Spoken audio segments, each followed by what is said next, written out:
மறுமலர்ச்சி திராவிட முன்னேற்ற கழகத்துடைய நிர்வாகிகளுக்கும்,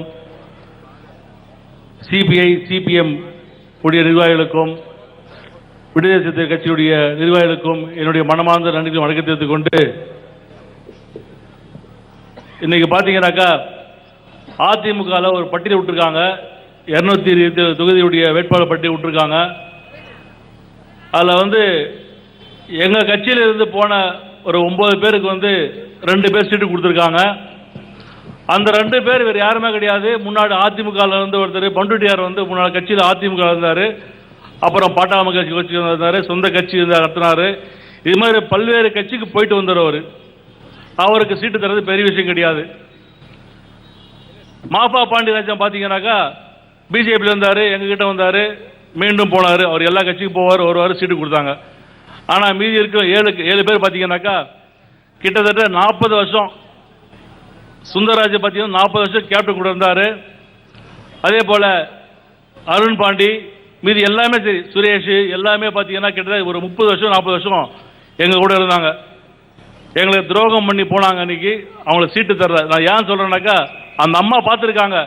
கேப்டன் கூட கிட்டத்தட்ட 40 வருஷமா அந்த துரோகம் பண்ணி வந்தவங்களுக்கு நம்ம சீட்டு கொடுத்தா எங்களுக்கு துரோகம் பண்ணுவாங்க, நம்ம சீட்டு தர்ற அன்னைக்கு. அதே மாதிரி தான் இன்னைக்கு எங்களை விட்டு போன இன்னைக்கு திமுக போகிறாங்க. கண்டிப்பாக உங்களுக்கு சீட்டு தர மாட்டாங்க. அங்கே இருக்கிறவங்களுக்கே சீட்டு கிடையாது, உங்களுக்கு தர மாட்டாங்க. இதே ஏமாற்றம் கண்டிப்பாக உங்களுக்கு வரும். தேமுதிக மக்கள் கூட்டி தமிழகத்தில் மட்டும் இல்லை, இந்த எல்லா தொகுதியிலும் கிட்டத்தட்ட 140 தொகுதியில் அமோக வெற்றி பெறும். இன்னைக்கு சர்வே வந்திருக்கு டெல்லியில இருக்கு. 140 தொகுதியில் வெற்றி பெற்று என்னுடைய சகோதரி பேசும் போல மே மாதம் 23ஆம் தேதி மதுரையில் நம்முடைய கேப்டன் தலைமையில் முதலமைச்சராக பதவி ஏற்கும் விழா கண்டிப்பாக நடைபெறும். இந்த வேலூர் மாவட்டத்தை பொறுத்த வரைக்கும் பார்த்தீங்கன்னாக்கா, இந்த மண்ணினுடைய மைந்தர் முறையில் பேசுகிறான், எனக்கு உரிமை இருக்கு. தமிழ்நாட்டு அதிக தொகுதி 13 தொகுதி இந்த மாவட்டத்தில் இருக்கு. அரக்கோணம் ஆரம்பித்து திருப்பத்தூர் வரை இருக்கு. போன வாட்டி பார்த்தீங்கன்னாக்கா அனைத்து இந்திய அண்ணா திராவிட முன்னேற்ற கழகம் போட்டியிட்டு போடும்போது கிட்டத்தட்ட 6 தொகுதியை நமக்கு கூட்டணி கொடுத்தாங்க. இந்த முறை பார்த்தீங்கன்னாக்கா அரக்கோணம் ஆரம்பித்து திருப்பத்தூர் வரைக்கும் நம்முடைய தேமுதிக மக்கள் கூட்டணி அமோக வெற்றி பெறும். எல்லா பகுதிக்கும் நான் கண்டிப்பாக வரப்போறேன். நம்முடைய கூட்டணியுடைய வேட்பாளரை தமிழகத்தில் அதிக வாக்கு வித்தியாசத்தில் வெற்றி பெற்று நம்முடைய 13 தொகுதி வேட்பாளர்களையும் நம்முடைய கூட்டணி கட்சி தலைவருடைய நான் ஒப்படைப்பேன் என்று கூறி, அதே போல வருகின்ற 10ஆம் தேதி மாமண்டூரில் நம்ம அனைத்து கட்சி கூட்டணி தலைவர்கள் பேச போறாங்க. முக்கியமாக தலைவர் கேப்டன் அவர்கள் உரையாற்ற இருக்கிறார். நீங்கள் அனைவரும் அந்த மாநாட்டில் பங்கேற்க கேட்டுக்கொண்டு விடைபெறுகிறேன். நன்றி, வணக்கம்.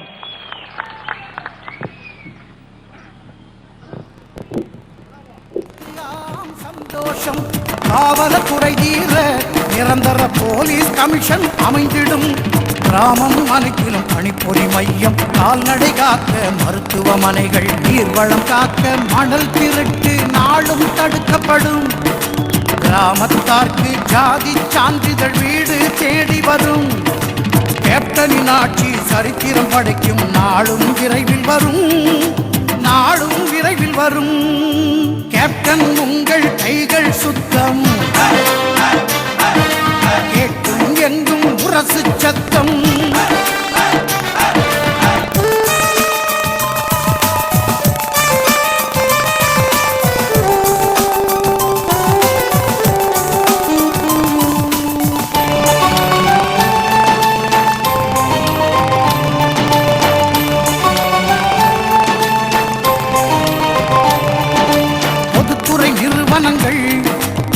லாபத்தில் இயக்கப்படும் பல தொழிற்சாலை தமிழகம் எங்கும் வரும்.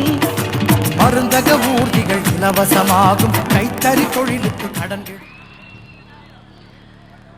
தேசிய முற்போக்கு திராவிட கழகத்தின் நிறுவன தலைவர் நமது கேப்டன் அவர்களுக்கும், இந்த விழாவிலே பங்கேற்க வந்திருக்கும் தலைமை நிலைய செயலாளர் பார்த்தசாரதி அவர்களுக்கும், என்னுடைய சகோதரர் LK சுதீஷ் அவர்களுக்கும், நமது மாவட்ட செயலாளர்கள் நித்யா, விஸ்வநாதன் மற்றும் ஹரி எல்லோருக்கும், மேடையிலே வீற்றிருக்கும் கழக நிர்வாகிகளுக்கும் இந்த விழாவிலே பங்கேற்க வந்திருக்கும் பொதுமக்களுக்கும் தாய்க்குலங்களுக்கும் மக்கள் நல கூட்டணி சார்பாக இந்த விழாவிலே கலந்து கொள்ள வந்திருக்கும் மாவட்ட ஒருங்கிணைப்பாளர் திரு நாராயணன் அவர்களுக்கும் மதிமுகவை சேர்ந்த திரு சுப்பிரமணி அவர்களுக்கும்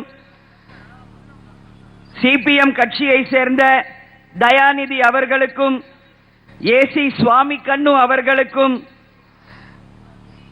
தேவ இளம் முதல்வர் அவர்களுக்கும் குடியாத்தத்தை சேர்ந்த என்ன பேரு சட்டமன்ற உறுப்பினர் லிங்கமுத்து அவர்களுக்கும் சோளிங்கர் மனோகர் அவர்களுக்கும் நமது சட்டமன்ற உறுப்பினர் மற்றும் பாபு முருகவேல் அவர்களுக்கும் நித்யா மற்றும் ஹரி எல்லோருக்குமே இந்த விழாவிலே பங்கேற்க வந்திருக்கும் எங்கள் மகளிர் அணியை சேர்ந்த சகோதரிகளுக்கும் பத்திரிகை நண்பர்களுக்கும் இஸ்லாமிய சகோதரர்களுக்குமே என்னுடைய முதல் கண் வணக்கத்தை இந்த நேரத்தில் நான் தெரிவிச்சுக்கிறேன். இந்த விழாவில் பங்கேற்க வந்திருக்கும் எங்கள் உயிரினும் மேலான எங்கள் அன்பு கழக உடன்பிறப்புகளாகிய உங்கள் அனைவருக்கும் முதல் கண் எனது நன்றிகளை இந்த நேரத்திலே தெரிவித்துக் கொள்வதில் பெருமகிழ்ச்சி அடைகிறேன். வேலூர் மாவட்டம் நான் பிறந்த என்னுடைய சொந்த ஊருக்கு வந்த பெருமையோட உங்கள் வீட்டு பெண்ணாக இந்த இடத்துல நான் உரிமையோடு உங்களோட பேச வந்திருக்கேன். வேலூர் மாவட்டத்திற்கு கேப்டன் கூட கழகத்தின் சார்பாக எத்தனையோ விழாவில் பங்கேற்கும். அது பொதுக்கூட்டங்களாக இருக்கட்டும், மக்களுக்காக மக்கள் பணியாக இருக்கட்டும், தேர்தல் நேர பிரச்சார கூட்டங்களாக இருந்தாலும் பல நேரத்தில் இந்த வேலூர் மாவட்டத்திற்கு வந்திருக்கும். ஆனால் இந்த முறை இந்த விழாவிலே இங்க பங்கேற்க வந்திருப்பது 2016 தமிழகத்திலே ஏற்பட போகும் ஒரு ஆட்சி மாற்றத்திற்காக, நமது தேர்தல் விளக்க பொதுக்கூட்டத்திற்காக வேலூர்ல உங்க முன்னாடி நின்று பேசுவதில் உண்மையிலேயே பெருமகிழ்ச்சி அடைகிறேன். வேலூர் அப்படின்னு சொன்னாலே நாங்க சின்ன பிறந்து வளர்ந்த மாவட்டம். இங்க இருக்கிற ஒவ்வொரு ஊரும் எப்படி இருக்கும், ஒவ்வொரு பகுதியும் எப்படி இருக்கும் என்பது எங்களுக்கு அத்துப்படியாக தெரியும். அதுவும் நான் வேலூர்ல நின்று இங்க பேசுறதுனால இங்க சிஎம்சி ஹாஸ்பிட்டல் ரொம்ப ஃபேமஸ், இந்திய அளவில் இன்னைக்கு ஃபேமஸ். ஜலகண்டீஸ்வரர் டெம்பிள், அதே போல வேலூர் கோட்டை. அது மட்டும் கிடையாது, வேலூர் மாவட்டம் ஃபுல்லா நம்ம எடுத்துக்கிட்டோம்னா லெதர் ஃபேக்டரிஸ், அதாவது லிட்டில் துபாய் அப்படின்னு சொல்லுவாங்க நாங்க சின்னப்பவே. அது போல வாணியம்பாடி, ஆம்பூர், திருப்பத்தூர், ராணிப்பேட் எல்லாமே நீங்க பாத்தீங்கன்னா இங்க லெதர் டெக்னாலஜி, அதாவது டேனரிஸ் அப்படின்னு சொல்லுவாங்க. அது உலக அளவில் நமது மாவட்டம் ஃபேமஸ். அதே போல சுகர் ஃபேக்டரிஸ் எடுத்துக்கிட்டாலும் நம்ம Vellore sugar factory, Ambur sugar factory, Tirupattur sugar factory என்று எல்லா பகுதியிலுமே இங்க ஃபேக்டரிஸ் அதிகமா இருக்கக்கூடிய ஒரு மாவட்டம். சரி, இங்க ஒரு பாலாறுன்னு ஒண்ணு இருக்கு. இங்க எப்பவும் நான் சின்னப்பா பார்த்ததுதான், பாலாறுல அப்படியே கரை புரண்டு ஓடும் பாலாறு அணை. அதுக்கப்புறம் பல வருஷமாக அது வெறும் தண்ணியே இல்லாத ட்ரையான ஒரு பாலாறா தான் இது வரைக்கும் நான் பார்த்துக்கிட்டு இருக்கேன். ஸோ இதெல்லாம் எங்களுக்கு ஒரு மனக்குறை.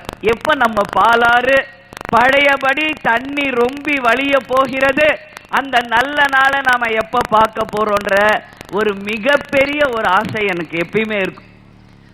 கேப்டனும் சரி, நானும் சரி, விவசாய குடும்பத்துல பிறந்து இன்றைக்கு சென்னை சிட்டியில இருந்தாலும் கூட தமிழ்நாடு முழுக்க விவசாயத்தையும் நெசவையும் அனைத்து தொழில்களையும் மேம்படுத்தி தமிழகத்தை இந்தியாவின் முதன்மையான மாநிலமாக மாற்றணும்னு சொல்லி இன்றைக்கு உறுதியாக இந்த தேர்தல் பணிகளையும் அரசியலையும் தேர்ந்தெடுத்து மக்களுக்காக இங்க நாங்க பயணிச்சுக்கிட்டு இருக்கோம். எங்களுடைய படிப்பு எல்லாமே நீங்க பாத்தீங்கன்னா ஆம்பூர் சுகர் ஃபேக்டரியில தான். ஆம்பூர், அதே போல ஆம்பூர்ல நாங்க படிச்சிருக்கோம். என்னுடைய கல்லூரி எங்கன்னு பாத்தீங்கன்னா இங்க இருக்குல்ல காட்பாடி எக்ஸிலியம் காலேஜ், அங்கதான் என்னுடைய கல்லூரி வாழ்க்கையை நான் முடிச்சிருக்கேன். எதுவும் நாங்க மறக்க முடியாது. உலகத்துல எந்த பகுதிக்கு போனாலும் நாம பிறந்து வளர்ந்த இந்த பூமியை எங்கேயும் நம்மளால நிச்சயம் விட்டு கொடுக்கவும் முடியாது, மறக்கவுமே முடியாது. அதே போல இன்னைக்கு வேலூர் மாவட்டத்தை பத்தி நம்ம அவ்வளவு சிறப்புகளை சொல்லலாம். இன்னைக்கு நான் இந்த மாநகராட்சியில நின்று நான் பேசிட்டு இருக்கேன். வேலூர் மாநகராட்சியை பத்தி உங்ககிட்ட ஒரு சின்ன ஒரு விளக்கத்தை நான் சொல்லணும்னு நினைக்கிறேன். வேலூர் மாநகராட்சியாக அறிவிக்கப்பட்டது 2009. இங்க மொத்தம் 4 ஜோன் இருக்கு. ஒரு ஜோனுக்கு 15 வார்டு வீதம், மொத்தம் 60 வார்டுகளை கொண்ட ஒரு மாநகராட்சியாக நமது வேலூர் மாநகராட்சி இருக்கு. அதாவது காட்பாடியில 15 வார்டு, வேலூர் ஃபோர்ட் கிட்ட 15 வார்டு, சத்துவாச்சாரியில 15 வார்டு, அதே போல செண்பகம் அப்படிங்கிற ஏரியால ஒரு 15 வார்டு. ஸோ டோட்டலா வேலூர் கார்பரேஷனுக்கு 60 வார்டுகள் இருக்கக்கூடிய ஒரு மாநகராட்சி பகுதி தான் இது. இந்த மாநகராட்சியில இம்மாநகராட்சிக்கு வேண்டிய எல்லா விதமான முன்னேற்றமும் நாம் அடைஞ்சிட்டோமா? இங்க மக்களுக்கு வேண்டிய அனைத்து வசதிகளையும் இதுவரைக்கும் ஆட்சி செய்த அதிமுகவோ திமுகவோ மக்களுக்கு நிறைவேற்றி இருக்கிறதா என்கின்ற கேள்வியை மக்களாகிய உங்கள் முன்னாடி வைக்க வேண்டியது எங்களுடைய கடமை. ஏன் இதை நான் சொல்றேன்றதை நீங்க எல்லாரும் நல்லா புரிஞ்சுக்கணும்.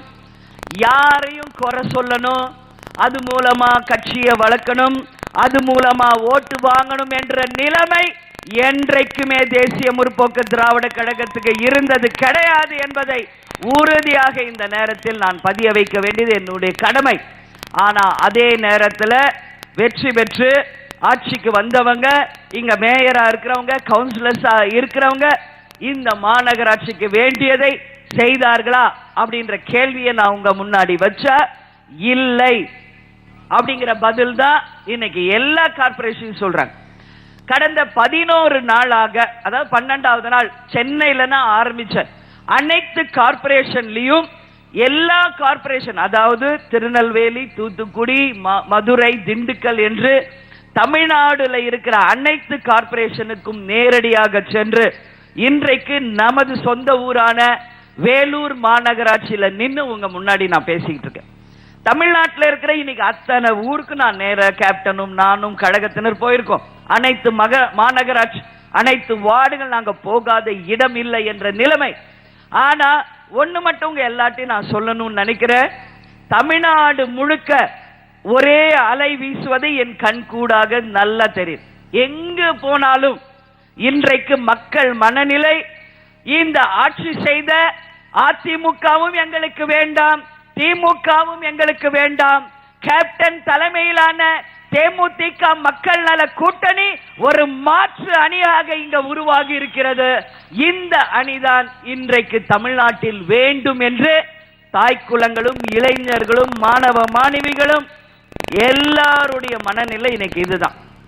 அதற்கு காரணம் என்ன? கடந்த 50-60 வருஷமா ஆட்சி செய்தது அதிமுக திமுக. ஆனால் இன்றைக்கு வரைக்கும் தமிழ்நாடு எல்லா விதத்திலும் டெவலப் ஆயிருக்கான நிச்சயமா கிடையவே கிடையாது. அந்த வகையில இந்த மாநகராட்சியில உங்களுக்கு சொல்லப்பட்ட ஆனால் செய்யப்படாத சில விஷயங்களை மட்டும் உங்களோட பகிர்ந்துக்கணும்னு நினைக்கிறேன். இங்க சிஎம்சி மருத்துவமனை இருக்கு. வட மாநிலத்திலிருந்து பல பெண்கள் இங்க வந்து சிகிச்சைக்காக வராங்க. ஆனா நடைபாதை இல்லை, இங்க பாதாள சாக்கடை திட்டம் கிடையாது, சுத்தமான சுகாதாரம குப்பை கூலங்கள் இல்லாத அந்த தெருக்களும் இல்ல, எந்த விதமான சுகாதாரமும் இல்லாத வார்டுகளாக தான் இன்னைக்கு நம்ம வேலூர் மாநகராட்சி இருக்கு. அதே போல வேலூர் மாநகர்ல பார்த்தா பொதுமக்களுக்கு குடிதண்ணீர் வசதி இன்றைக்கு வரைக்கும் சரி செய்யப்பட்டிருக்கா அப்படின்னா கிடையாது. ஓட்டேரி, சதுப்பேரி என 2 ஏரிகள் தூர்வாரப்படாததுனால பல வருடங்களாக மழை பெஞ்சா கூட கொஞ்சம் கூட தண்ணி வந்து இல்ல, தண்ணி கஷ்டம் இன்னைக்கு வேலூர் மாவட்டம் முழுக்க இருக்கு.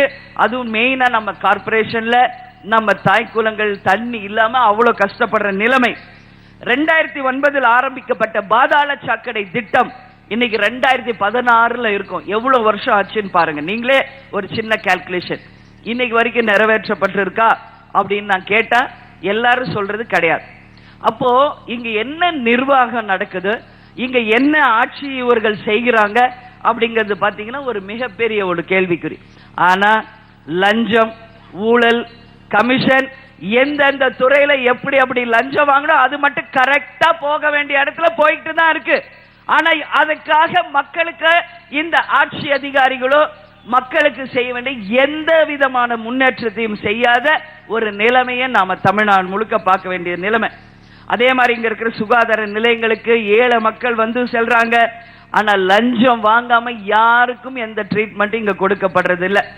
அதே மாதிரி இன்னைக்கு நான் தமிழ்நாடு முழுக்க பார்த்த ஒரு விஷயம், முதியோர் ஓய்வு தொகை இன்னைக்கு தமிழ்நாட்டில் எல்லா ஏஜ்டு பர்சன்ஸ்க்கும் கொடுக்கணும். ஆனா இது வரைக்கும் எந்த முதியோர் பென்ஷனும் யாருக்கும் போய் சேராத ஒரு நிலைமை தமிழ்நாடு முழுக்க இருக்கு. அதே தான் இன்னைக்கு நமது வேலூர் மாவட்டத்திலையும் முதியோர் பென்ஷன் யாருக்கும் சரியா போய் சேரல. இங்க புகழ்பெற்ற ஜலகண்டீஸ்வரர் டெம்பிள் இருக்கு. நான் அந்த சுத்தி பார்த்தோம்னா கோட்டையை சுத்தி தண்ணி இருக்கும். ஆனா இப்ப போய் பாருங்க, அப்படியே கிரீன் கலர்ல மாசு படிஞ்சு சுத்தம் சுகாதாரம் இல்லாத ஒரு தண்ணி அங்க தேங்கக்கூடிய நிலைமை. இதனாலதான் டெங்கு போன்ற பல வியாதிகள் பரவதற்கு இதெல்லாம் ஒரு ரீசன். ஏன் இங்க இருக்கிற மாநகராட்சியில மேயர் என்ன பண்றாங்க, கவுன்சிலர்ஸ் என்ன பண்றாங்க, ஏன் இதெல்லாம் கிளீன் பண்ணி இந்த மாநகராட்சியை நல்லபடியாக சரி செய்யலாமே, ஏன் செய்ய மாட்டேங்கிறாங்க என்ற கேள்வியை மக்கள் கேள்வியாக இந்த நேரத்தில் வைக்க வேண்டியது எங்க கடமை. அதே போல இன்னைக்கு நான் ஃபீல் பண்ணல பாலாறுல தண்ணி இல்லைன்னு. ஆனா இன்னைக்கு யாருக்கு அதனால ஆதாயம்? ஆட்சி செய்த அதிமுக திமுக மணல் கொள்ளைய அடிச்சு ஒட்டுமொத்தமாக பாலாறுல இருக்கிற தண்ணி இல்லைனாலும் பரவாயில்ல இருக்கிற அத்தனை மணலையும் அள்ளி இன்னைக்கு நிலத்தடி நீர் எங்குமே இல்லாத நிலையை உருவாக்கிட்டாங்க. நான் ஒன்னு சொல்றேன், சுதந்திரத்துக்காக நமது தியாகிகள் எல்லாம் போராடி நமது நாட்டுக்காக சுதந்திரத்தை வாங்கி கொடுத்தாங்க. ஆனா நாம அத்தனை பேரும் இப்ப ஒன்று சேர்ந்து இந்த கொள்ளையர்களை நாட்டை விட்டு அகற்றி கொள்ளையர்களை வெளியேறுங்கள் எங்கள் தமிழ்நாட்டை என்று சொல்லக்கூடிய அளவு இன்னைக்கு அனைத்து துறைகளிலுமே லஞ்சம் ஊழல் என்ற கொள்ளை அடிக்கப்படுகிறது. வெள்ளையனே வெளியேறு என்ற காலம் போய் கொள்ளையர்களே எங்கள் தமிழ்நாட்டை விட்டு அகலுங்கள் என்ற சொல்லக்கூடிய நிலைமையை உருவாக்கியது அதிமுகவும் திமுகவும். அதனால உங்க எல்லாரையும் பார்த்து நான் கேட்கிறது ஒரே ஒரு விஷயம், நீங்க எல்லாரும் இவ்வளவு வருஷம் என்ன சொன்னீங்க, அதிமுக சரியா ஆட்சி செய்தலையோ திமுகவுக்கு வாய்ப்பு கொடுத்தோம், திமுக நல்ல ஆட்சி செய்யலை என்றாலும் எங்களுக்கு வேற சாய்ஸ் இல்ல, அதிமுகவுக்கு நாங்க ஓட்டு போட்டோம். ஆனா இன்னைக்கு நீங்க அந்த மாதிரி சொல்ல முடியாது. ஏன் இதை சொல்றேன்னா, அதற்காக தான் உங்கள் வீட்டு பிள்ளை இந்த மாவட்டத்தின் மாப்பிள்ளை உங்கள் கருப்பு எம்ஜிஆர் தலைமையில ஒரு மாபெரும் வெற்றி கூட்டணி தேமுதிக மக்கள் நல கூட்டணி இணைந்து மூன்றாவது அணியாக இன்னைக்கு முதல் அணியாக மாறப்போகும் ஆட்சி அமைக்கும் அணியாக மாறி இருக்கு. அதனால சொல்றேன், அம்மாக்கு ஓட்டு போட்டாச்சு, ஐயாவுக்கும் ஓட்டு போட்டாச்சு, உங்க அண்ணனுக்கு ஒரு வாய்ப்பை கொடுங்கள், உங்கள் மாப்பிள்ளைக்கு ஒரு வாய்ப்பை கொடுங்கள் என்று உங்க எல்லோரையும் பார்த்து நான் கேட்கிறேன். இங்கிலீஷ்ல சொல்லணும்னா there is no chance, there is no chance for lady or daddy, there is a chance for only the big brother. அதான் உங்கள் அண்ணா, உங்க பெரிய அண்ணாக்கு வாய்ப்பை கொடுங்கள் என்று உங்க எல்லாரையுமே பார்த்து இந்த நேரத்தில் நான் தாழ்மையோட கேட்டுக்கிறேன். 50 வருஷம் 60 வருஷம் ஒரு வாட்டி இல்ல ரெண்டு வாட்டி இல்ல, எவ்வளவு வாட்டி நீங்க ஓட்டு போட்டாலும் இந்த தமிழ்நாடு எந்த விதத்திலும் முன்னேறாத ஒரு நிலைமை நிச்சயம் இங்க நடந்துகிட்டு இருக்கு. சரி, இந்த இரண்டு கட்சிகளை திட்டுறதுனால நம்மளுக்கு ஒண்ணும் இல்ல, கேட்டு கேட்டு உங்களுக்கும் போர் அடிச்சு போச்சு, சொல்லி சொல்லி எங்களுக்கும் அழுத்து போச்சு 10 வருஷமா. அதனால நாம வந்தா மக்களுக்கு என்ன செய்ய போகிறோம், நாம ஆட்சிக்கு வந்தா தமிழ்நாட்டை எப்படி முன்னேற்ற போகிறோம், இதுதான் நமக்கு தேவை.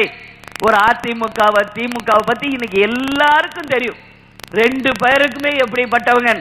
எல்லா இடத்துலயும் நான் சொல்றத மீண்டும் நான் பிறந்த மாவட்டத்தில் பதிய வைக்கிற, திமுகனாலே தில்லு முள்ளு கட்சி தான், அதிமுக என்றாலே அனைத்திலும் தில்லு முள்ளு கட்சி தான், மாற்று கருத்து கிடையவே கிடையாது. 34 துறையிலும் ஊழல் மலிஞ்சு போயிருக்கு. இதுதான் இந்த ஆட்சியாளர்களுடைய நிலைமை.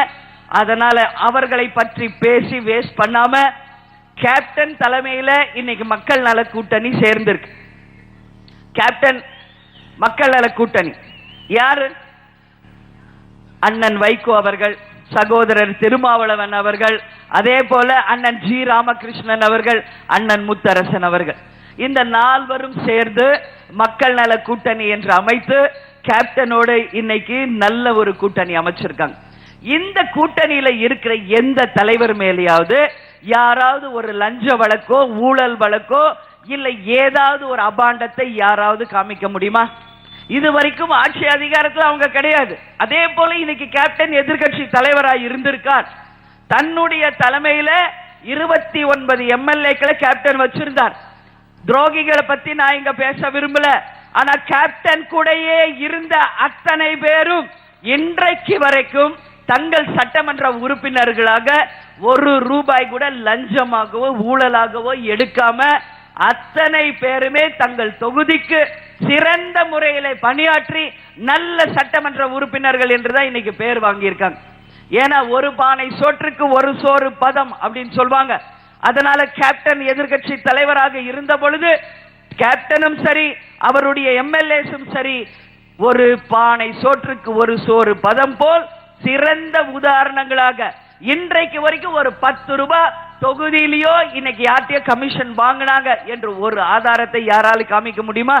நிச்சயமாக யாராலையும் காமிக்க முடியாது. நேர்மையாக அவங்களால முடியலனாலும் தங்க சொந்த காசை போட்டாவது தொகுதியை டெவலப் பண்ணியிருக்காங்க. இதான் உண்மை. கேப்டனும் அப்படிதான் தன் காசை போட்டது ரிஷிவந்தியம் விருதாச்சலத்துக்கு பண்ணார். கேப்டன் எவ்வளியோ அவருடைய எம்எல்ஏஸும் அந்த வழிதான்.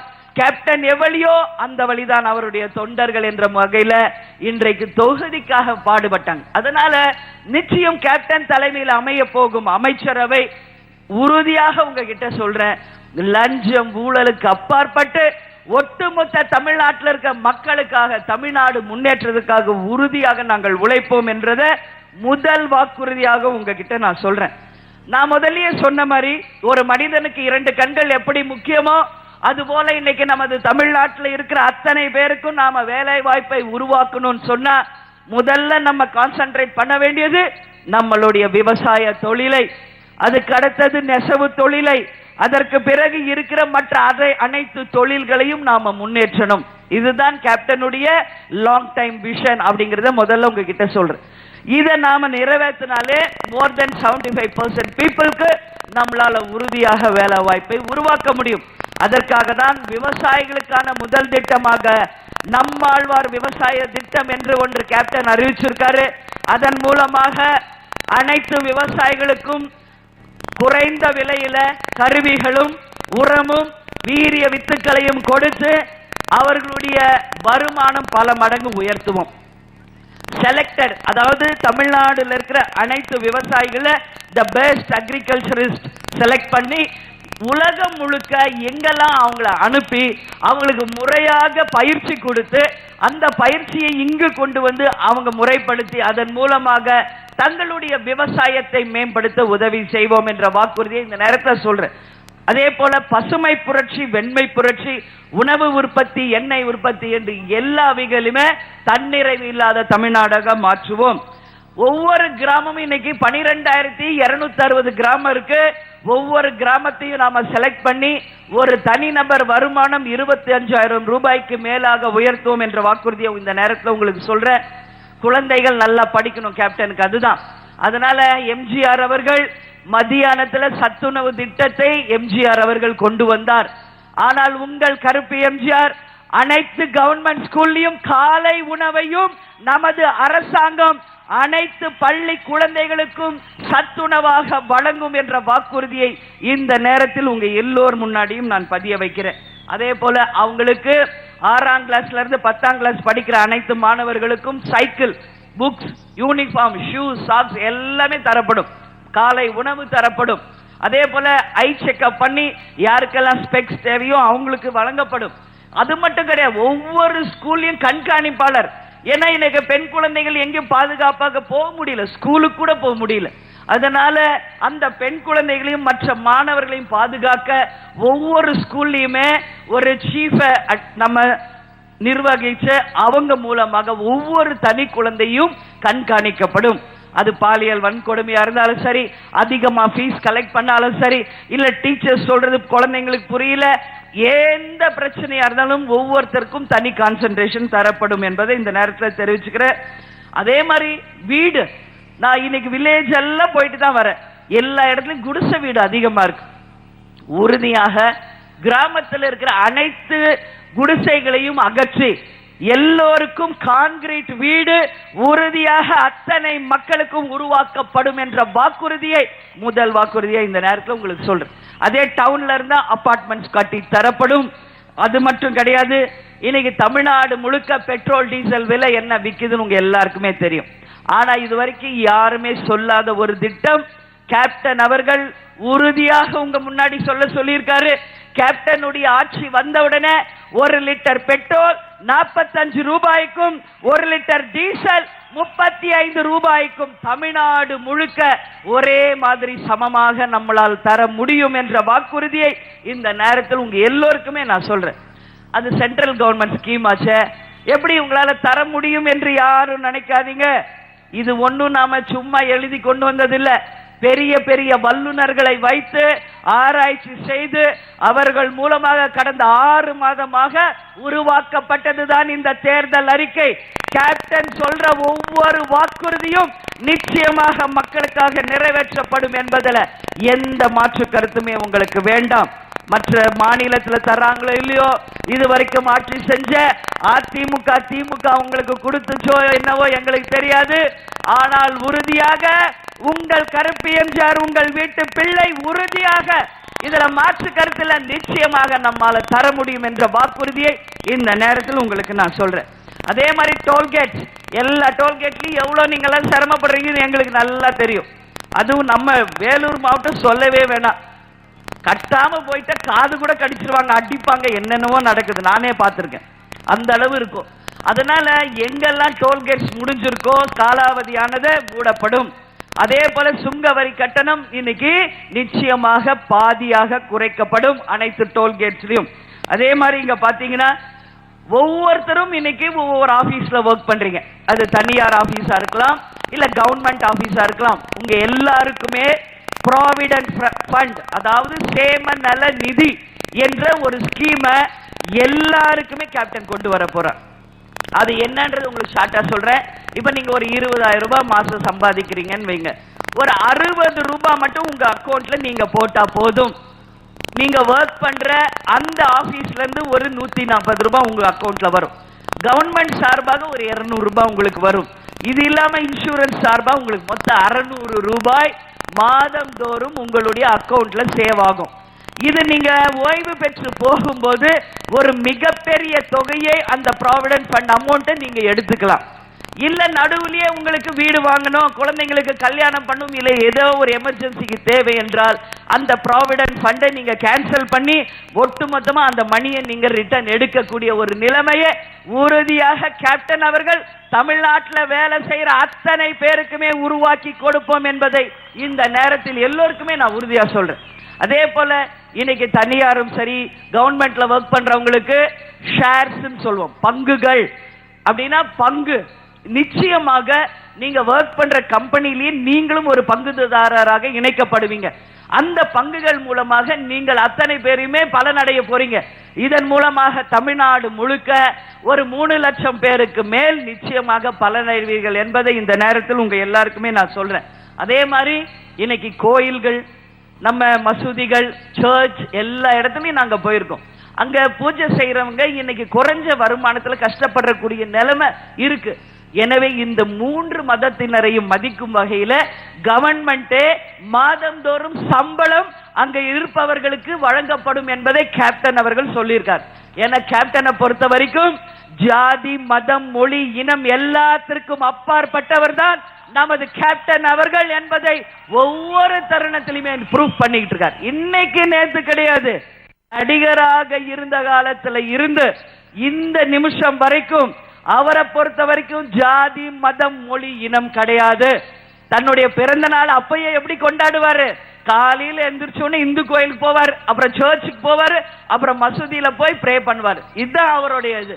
அதே போல இன்னைக்கு வரைக்கும் எந்த ஒரு தலைவராவது பொங்கல் விழா அதே போல பக்ரீத் விழா, ரம்ஜானு, அதே போல கிறிஸ்துமஸ் என்று பாகுபாடு இல்லாமல் தலைமை கழகத்திலேயே வச்சு கொண்டாடிய ஒரே தலைவர் நமது கேப்டன் அவர்கள் தான் என்பதை இந்த நேரத்தில் உங்க எல்லோர்கிட்டயுமே நான் பெருமையோடு சொல்றேன். ஏன்னா மனித நேயம் மிக்க ஒரு தலைவர், நமக்குள்ள எந்த பாகுபாடும் இல்ல. கேப்டன் சொல்ற அந்த டயலாக சொல்ற, இவ்வளவு பேர் கூடி இருக்கமே, நாம விடுற மூச்சு காத்துல ஏதாவது ஜாதி இங்க இருக்கா, ஏதாவது ஒரு மதம் இங்க இருக்கா? நாம் அனைவரும் ஒரே சகோதர சகோதரிகள் என்ற எண்ணத்தோட இந்த நாட்டை முன்னேற்றணும் என்ற ஒரே குறிக்கோளோட வாழ்ந்துட்டு இருப்பவர் தான் கேப்டன் அவர்கள். அதனால சொல்ற, எல்லாருக்குமே இங்க சரிசமமான வாய்ப்பை உருவாக்கி தருவோம். சரி, பொங்கல் ஃபெஸ்டிவல் இது எல்லா மதத்தினருமே கொண்டாடுற தமிழ்நாடுல இன்னைக்கு நம்பர் 1 ஃபெஸ்டிவல் பொங்கல்.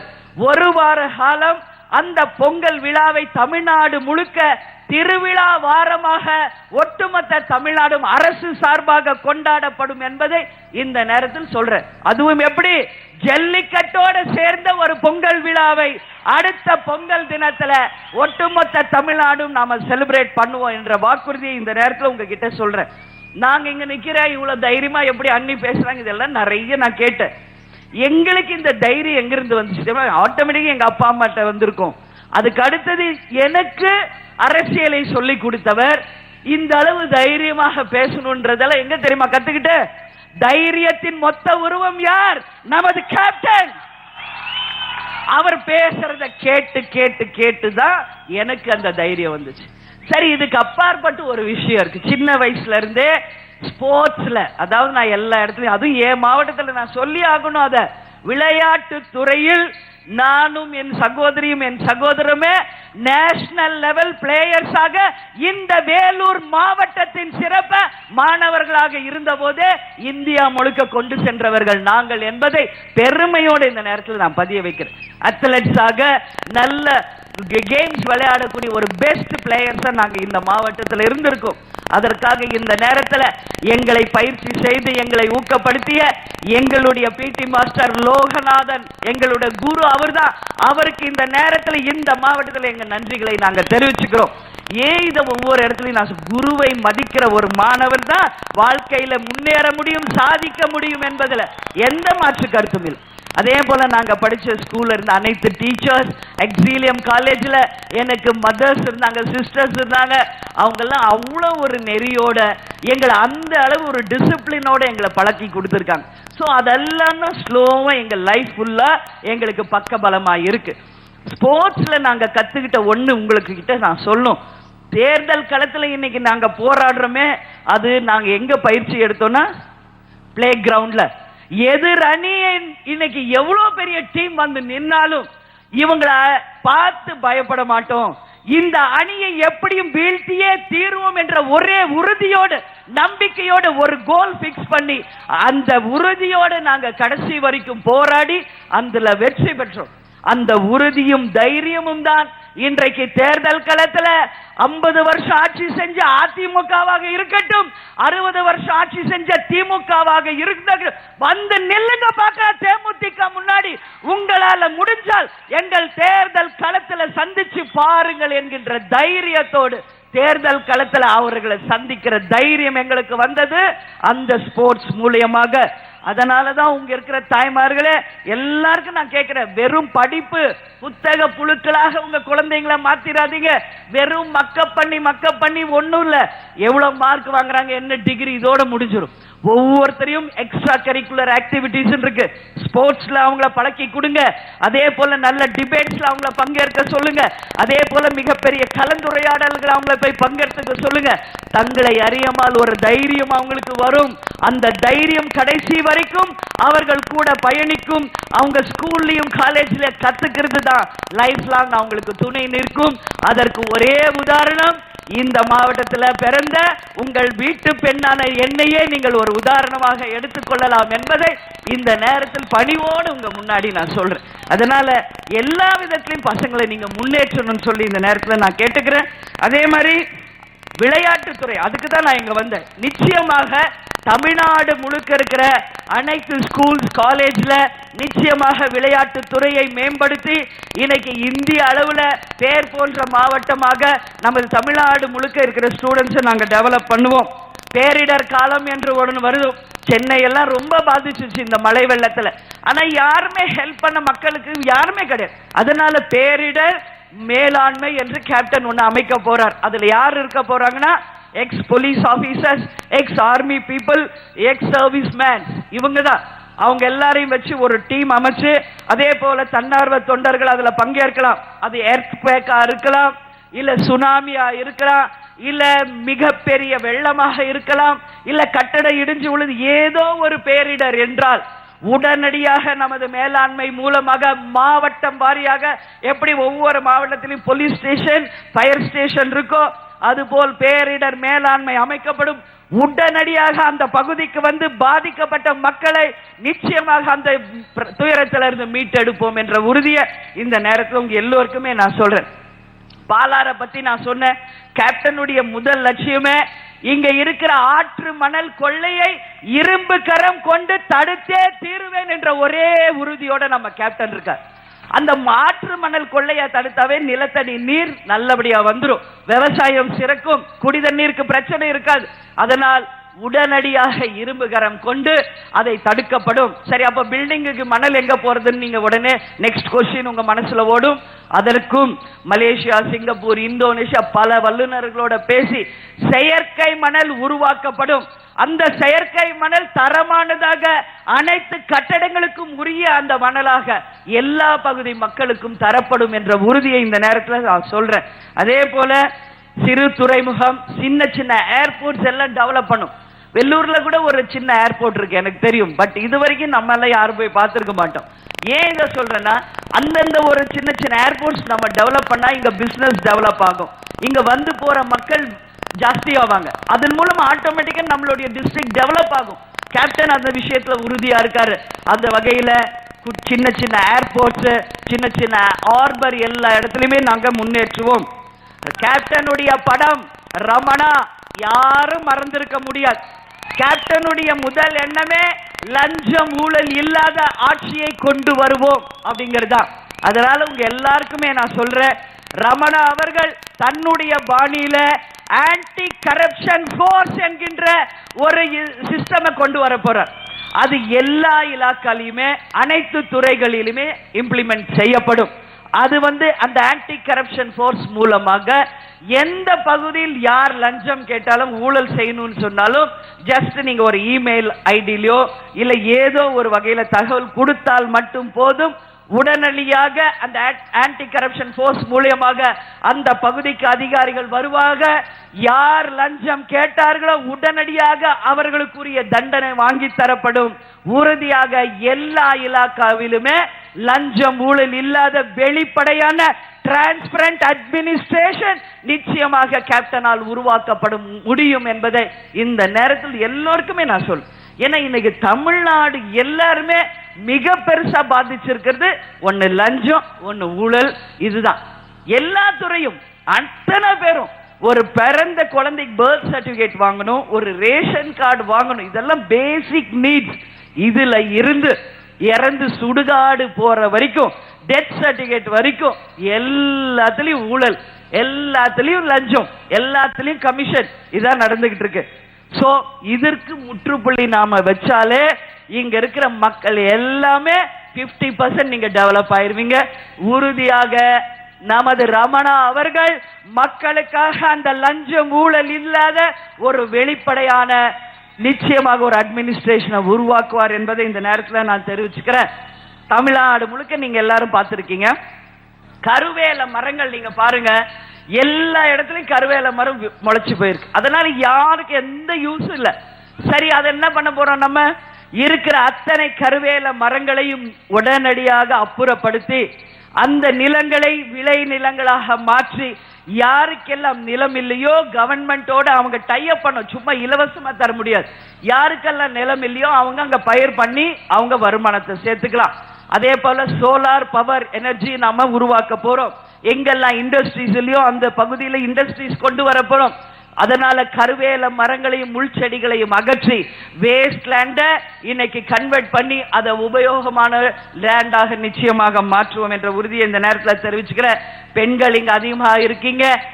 பெண்கள் நாட்டின் கண்கள் என்கின்ற திட்டத்தை கேப்டன் கொண்டு வந்ததே நம்மளுடைய தாய் குலங்கள் எல்லோருமே சிறந்த முறையில் நல்லபடியா இருக்கணும் அப்படின்றதுனாலதான். சேலத்துல நான் முந்தானேத்து பேசிட்டு வந்தேன். கள்ளிப்பால் கொடுத்து பெண் குழந்தைகளை கொன்ற காலம் எல்லாம் இருந்துச்சு. அப்பதான் கேப்டன் அதை கொண்டு வந்தார். ஒரு பெண் படிச்சுட்டா தன் குடும்பத்தையும் அவங்களால காப்பாற்ற முடியும், தன்னுடைய எதிர்காலத்தையும் நல்லா மாற்ற முடியும், வருங்கால தமிழ்நாட்டுக்கு ஒரு நல்ல உதாரணமாக அவங்களால மாற்ற முடியும். அதனால ஒவ்வொரு பெண்ணும் படிச்சவங்களா இருக்கணும்ன்றதுல கேப்டன் உறுதியா இருக்காரு. அது மட்டும் இல்லாம உங்க சொந்த காலில் நின்று நீங்கள் ஒவ்வொருத்தரும் தனிநபர் வருமானம் சம்பாதிக்கணும் அப்படின்றதுல கேப்டன் உறுதியா இருக்கார். மொத்தம் 25 துறையை எடுத்து ஒரு துறைக்கு 1 லட்சம் பேர் என்று கேப்டன் ஆட்சிக்கு வந்தவுடனே 25 லட்சம் பெண்களுக்கு நிச்சயமாக வேலை வாய்ப்பை உருவாக்கி கொடுப்போம் என்ற வாக்குறுதியை இந்த நேரத்தில் உங்க எல்லோருக்குமே நான் சொல்றேன். ஈஸியா நம்மளால பண்ண முடியும், செய்ய முடியாத ஒண்ணுமே இல்லை. இது வரைக்கும் இருக்குது அவங்க ஏன் செய்யலன்றது நீங்க யோசிச்சு பாத்தீங்கன்னா, கல்யாணம் பண்ணிப்பார். இதான் உதாரணம். ஒரு கல்யாணம் பண்ணணும்னா எவ்வளவு கஷ்டப்படுறீங்கன்னு தெரியும்.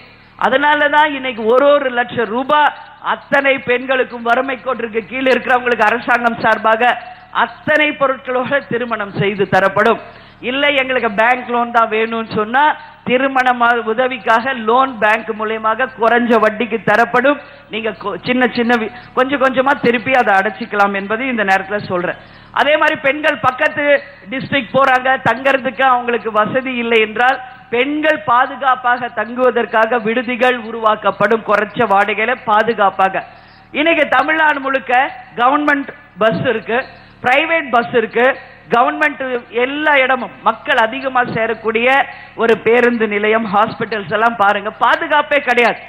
எங்க பார்த்தாலும் கொலை, கொள்ளை, கற்பழிப்பு, செயின் ஸ்நாச்சிங் என்று சட்டம் ஒழுங்கு ஒரு மிகப்பெரிய கேள்விக்குறியா மாறி இருக்கு. அதனால உங்க எல்லாருக்கும் நான் சொல்றேன், கேப்டன் இன்னைக்கு ஒரு திட்டம் உங்களுக்காக, மெயினா பப்ளிக் பீப்புளுக்காக. ஒவ்வொரு கவர்மெண்ட் பஸ், ஒவ்வொரு தனியார் பஸ் நிச்சயமாக சிசிடிவி கேமரா அனைத்து பஸ்லயுமே பொருத்தப்படும். அதுல பயணிக்கிற அத்தனை பயணிகளுக்கும் 24 hours நிச்சயமாக செக்யூரிட்டி கவர்மெண்ட் சார்பாக தரப்படும் என்ற வாக்குறுதியை இந்த நேரத்தில் உங்களுக்கு கொடுக்கிறேன். அதே போல காமன் பீப்புள் அதிகமாக கேதர் ஆகக்கூடிய ஒரு பஸ் ஸ்டாண்டோ ஹாஸ்பிட்டலோ எந்த இடமா இருந்தாலும் மிகப்பெரிய கேமராக்கள் பொருத்தப்பட்டு 24 hours அதை கண்காணிக்கப்பட்டு முற்றிலுமே சட்டம் ஒழுங்கு பாதுகாப்பை நிச்சயம் உறுதிப்படுத்துவோம் என்பதை இந்த நேரத்தில் நான் தெரிவிச்சுக்கிறேன். டாஸ்மாக் இது மிகப்பெரிய ஒரு கொடுமை தமிழ்நாட்டில் நடந்துகிட்டு இருக்கு. ஆளும் அதிமுக கிட்ட கேளுங்க, டாஸ்மாக் எல்லாம் மூடவே முடியாதுன்னு ஒரே லைன்ல முடிச்சுட்டு போயிட்டார் மிஸ்டர் நத்தம் விஸ்வநாதன். ஜெயலலிதா அவர்கள் அதை பத்தி வாயே திறக்க மாட்டாங்க. ஆனா அவங்க கிட்ட கேளுங்க, என்னை வாழ வைக்கும் தாய் குலங்களே அப்படின்னு சினிமா டைலாக் பேசுற மாதிரி இன்னும் பேசிட்டு இருக்காங்க அந்த அம்மா. ஆனால் உண்மையில் அந்த தாய் குலங்களை ஜெயலலிதா வாழ வச்சாரா அப்படின்னா கிடையாது. இன்னைக்கு 38,000 கோடி வருமானம் வர்ற அளவுக்கு இன்னைக்கு டாஸ்மாக் உயர்ந்து போச்சு. எல்லாரும் அவங்க சொல்றது எம்ஜிஆர் ஆரம்பிச்சது டாஸ்மாக், அப்பெல்லாம் இதை பத்தி பேசல, ஏன் எல்லாரும் இப்ப டாஸ்மாக பத்தி பேசுறீங்க? அவங்க கேட்கறது ஏடிஎம்கே. அப்பெல்லாம் வெறும் கொஞ்சம் கொஞ்சமா தான் வருமானம் வந்துச்சு, அப்படியே டெவலப் ஆயா இன்னைக்கு எங்க போயிருக்கு? ஏறக்குறைய 40,000 கோடி தமிழ்நாடு மக்களுடைய ரத்தத்தை சுரண்டி எடுத்து இந்த டாஸ்மாக் மூலமாக கோடிக்கணக்கான மக்களை அழிச்சுக்கிட்டு இருக்காங்க. இதன் மூலமா தான் உங்களுக்கு மிக்சி, ஃபேன், கிரைண்டர் கொடுக்கிறோம், ஓட்டுக்கு காசு கொடுக்கிறோம் சொல்லி வந்து உங்களை ஏமாத்திக்கிட்டு இருக்காங்க. நீங்க பொதுவா இன்னைக்கு தமிழ்நாட்டில் பாருங்க, கண்ணீர் அஞ்சலி போஸ்டர்னு ஒட்டி இருக்காங்க. நீங்க எல்லாம் வாட்ச் பண்ணுவீங்களா? அதெல்லாம் பார்த்திருக்கீங்களா? நான் பார்ப்பேன், கேப்டன் பார்ப்பாரு, நாங்க ஒன்னும் சும்மா கார்ல எல்லாம் வாட்ச் பண்ணுவோம். இன்னைக்கு மோஸ்ட் ஆஃப் த கண்ணீர் அஞ்சலி போஸ்டர்ல இருக்கிறவங்க யார் தெரியுமா? 25ல இருந்து 40 வயசுக்குள்ள இருக்கிற இளைஞர்கள் தான் இன்னைக்கு கண்ணீர் அஞ்சலி போஸ்டர்ல இன்னைக்கு அதிகமாக இடம் பெற்றிருக்கிறார்கள் என்பதை வேதனையோடு இந்த நேரத்தில் நான் பதிய வைக்கிறேன். உண்மை இது. அதற்கு காரணம் என்ன? டாஸ்மாக். இன்னைக்கு வந்து ட்ரிங்க்ஸ் பண்ணிட்டு போறதுனால அவங்களுக்கு டிராவல் பண்ணும்போது பாதுகாப்பு இல்லை. அது மட்டும் இல்ல, ஹெல்த் பாதிக்குது. அது மட்டும் இல்ல, அவங்க வாழ்க்கை தரமே இன்னைக்கு மோசமா போய் அதன் மூலம் அவங்க குடும்பங்கள் பாதிச்சு இன்னைக்கு பெரிய சோகத்துல போயிட்டு இருக்கு தமிழ்நாடு. இன்னைக்கு 2 கடையில கூட்டத்தை நம்ம அதிகமா பார்க்கலாம். ஆண்கள் எங்க அதிகமா கூடியிருக்காங்கன்னு பார்த்தா அது டாஸ்மாகா இருக்கும். பெண்கள் கூட்டம் எங்க அதிகமா இருக்குன்னு நீங்க பாருங்க, எங்க ரேஷன் கடையா தான் இருக்கும். இந்த 2 கடையில இருக்கிற கூட்டத்தை குறைக்கணும், இதுதான் கேப்டனுடைய லட்சியம். அதனாலதான் நான் சொல்றேன், டாஸ்மாக் கடைகளை படிப்படியாக கொஞ்சம் கொஞ்சமா குறைச்சு தமிழ்நாடு முழுக்க டாஸ்மாக் கடைகளை இல்லாத நிலையை நிச்சயமாக நாங்கள் மாற்றுவோம் என்ற உறுதியை இந்த நேரத்தில் உங்க எல்லாருக்குமே நான் சொல்றேன். இன்னைக்கு எப்படி இது முடியும்னு சொல்லி ஏடிஎம்கே கேட்கிறாங்க. பக்கத்துல இருக்கு கேரளா, போய் பாருங்க. இன்னைக்கு ஆல்மோஸ்ட் லிக்கர் அதிகமா இருந்த ஒரு ஸ்டேட் இன்னைக்கு எல்லா இடத்துலயும் கம்ப்ளீட்டா க்ளோஸ் பண்ணிட்டாங்க. மிஸ்டர் மோடி அட்மினிஸ்ட்ரேட் பண்ண குஜராத், டேக் an எக்ஸாம்பிள், இன்னைக்கு அங்க டாஸ்மாக் கடையில மதுபான கடைகள் கிடையாது, ஏன்னா காந்தி பிறந்த பூமின்றதுனால. அதே போல இன்னைக்கு பீகார் எக்ஸாம்பிள் எடுத்துக்கங்க. இந்தியாவிலேயே பின்னாடி இருந்துச்சு அந்த மாநிலம், இன்னைக்கு முன்னாடி வந்துகிட்டு இருக்கு. மிஸ்டர் நிதிஷ்குமாரோட அட்மினிஸ்ட்ரேஷன்ல வந்து 6 மாசத்துல மது கடைகளை மூடுவேன் என்று வாக்குறுதி கொடுத்தார். அதுக்கான பணியை அவர் ஆரம்பிச்சுட்டார். முந்தா நேத்து பேப்பர்ல நான் பார்த்தேன், அத்தனை மது பாட்டில்ஸ்ல ரோட்ல போட்டு ஜேசிபி ஏத்தி புல்டோசர்ஸை ஏத்தி எல்லா பாட்டில்ஸ்ல அழிக்கிற வேலையில் இன்னைக்கு பீகார் மாநிலம் வந்துருச்சு. யாராவது திருட்டுத்தனமா வித்தாலோ கள்ளச்சாராயம் காய்ச்சினாலோ 10,000 ரூபாய் இன்னைக்கு ஃபைன் போடக்கூடிய அளவு இன்னைக்கு பீகார் அரசு உறுதியா இருக்கு. சோ அவங்கெல்லாம் செய்யும் போது ஏன் நம்மளால தமிழ்நாட்டில் செய்ய முடியாது என்பதை நீங்கள் சிந்திச்சு பார்க்கணும். இவங்களுக்கு வேண்டியது மதுபான கடையில திமுக அதிமுக அடிச்சுக்குவாங்க மேலாக்க நீங்க பாத்தீங்கன்னா. ஆனா உண்மையா நீங்க பாத்தீங்கன்னா திமுக ஆட்சியில இருந்தா ஏடிஎம்கே மதுபான கடையில இருந்து வர்ற சரக்க கரெக்டா டாஸ்மாக்ல வித்து பணம் பார்ப்பாங்க. அதே திமுக ஆட்சியில இருந்தா ஏடிஎம்கே ஆட்சியில இருந்தா திமுகவுடைய மதுபான கடையில இருந்து வர எல்லா சரக்கையும் கரெக்டா வித்து வருமானம் பார்ப்பாங்க. அந்த வகையில 2 பேருக்கு நல்ல அண்டர்ஸ்டாண்டிங், அண்டர் கிரவுண்ட் அண்டர்ஸ்டாண்டிங் சூப்பரா இருக்கு. வெளிக்கு தான் மேல 2 பேரும் திட்டிக்குவாங்க, ஒருத்தருக்கு ஒருத்தர் பேசக்கூடாது, எல்லாமே போலித்தனமான ஒரு விஷயம். அதனால நமக்கு தேவை மக்களாகிய நீங்கள் தமிழ்நாடு நல்லா இருக்கணும்ன்றதுனால தான். எனவே உறுதியாக டாஸ்மாக் கடைகள் அகற்றப்படும். அதே போல கேப்டனின் கனவு திட்டமான ரேஷன் பொருட்கள் வீடு தேடி வரும் என்று முதல்ல சொன்ன தலைவர் கேப்டன் அவர்கள். உறுதியாக அந்த திட்டத்தை நம்மால் நிறைவேற்ற முடியும் என்ற வாக்குறுதியை இந்த மாவட்டத்தில் உங்க பொண்ணா நான் சொல்றேன். எப்படி இது முடியும் என்று கிண்டல் பேசுறாங்க, நான் அதையும் டிவியில பார்த்தேன். ஏடிஎம்கே டிஎம்கே உங்களால முடியாது, அதுக்கு தான் நாங்க சொல்றோம், தயவு செஞ்சு போதும், நீங்க ஆட்சி பண்ணது இந்த நாட்டை விட்டு போங்க. முடியும் என்று சொல்வதுதான் கேப்டனுடைய வார்த்தை, முடியாது என்று சொல்வது அதிமுக திமுகவினுடைய வார்த்தை. இன்னைக்கு நான் சின்ன எக்ஸாம்பிள் உங்களை கேட்கிறேன். நீங்க கேஸ் சிலிண்டர் ஆர்டர் பண்ணா வீட்டுல கொண்டு வந்து சிலிண்டர் கொடுக்குறாங்களா? எங்களுக்கு இவ்வளவு லிட்டர் பால் வேணும் அப்படின்னா மில்க் கொண்டு வந்து வீட்டுல உங்களுக்கு சப்ளை பண்றாங்களா? இன்னைக்கு பேப்பர் புக்ஸ் நீங்க எது ஆர்டர் பண்ணாலும் இன்னைக்கு வீடு தேடி பேப்பர் புக்ஸ் வருதா? எங்கேயோ யாரோ லெட்டர் போட்டா இன்னைக்கு போஸ்ட்மேன் கரெக்டா கொண்டு வந்து உங்க வீட்டுல லெட்டர் சேர்க்கிறாரா? ஒரு மாசம் கரண்ட் எவ்வளவு ஓடி இருக்குன்னு கரெக்டா மின்துறை அதிகாரி வந்து ரீடிங் எடுக்கிறாரா? இதெல்லாம் நடக்குதுல்ல. அப்ப ஏன் ரேஷன் பொருள் உங்கள் வீடு வரக்கூடாது தேடி என்ற கேள்வியை மக்கள் கேள்வியாக நான் கேட்கிறேன். இதெல்லாம் வீடு தேடி வருமா? ஏன் ரேஷன் பொருள் வரக்கூடாது? உங்களால முடியாது. நிச்சயமாக தங்களுடைய சகோதரிகளின் துயரை துடைக்க கேப்டன் அவர்கள் நிச்சயமாக இந்த திட்டத்தை ஒட்டுமொத்த தாய் குலங்களுக்காக நிறைவேற்ற போகிறார் என்ற உறுதியை இந்த நேரத்தில் உங்களுக்கு நான் சொல்றேன். இதன் மூலம் பல லட்சம் பெண்களுக்கும் பல லட்சம் இளைஞர்களுக்கும் வேலை வாய்ப்பையும் நாம உருவாக்க போகிறோம். அது மட்டும் இல்லாமல் வீடுதோறும் ரேஷன் பொருள் உங்களுக்கு வரும். கால் கடுக்க நீங்க நிக்க தேவையில்லை, உங்க வீட்டு வேலையை நீங்க பார்க்கலாம், வெளி வேலையை நீங்க பார்க்கலாம். கரெக்டா மந்த்லி ஒன்ஸ் உங்களுக்கு வேண்டிய பொருட்கள் வீட்டுக்கு வந்துடும் என்ற உறுதியை இந்த நேரத்தில் நான் சொல்றேன். விவசாயத்தை முன்னேற்றணும், அதுக்கான மெயின் ஸ்கீம் அது ஒண்ணு நான் சொல்லணும்.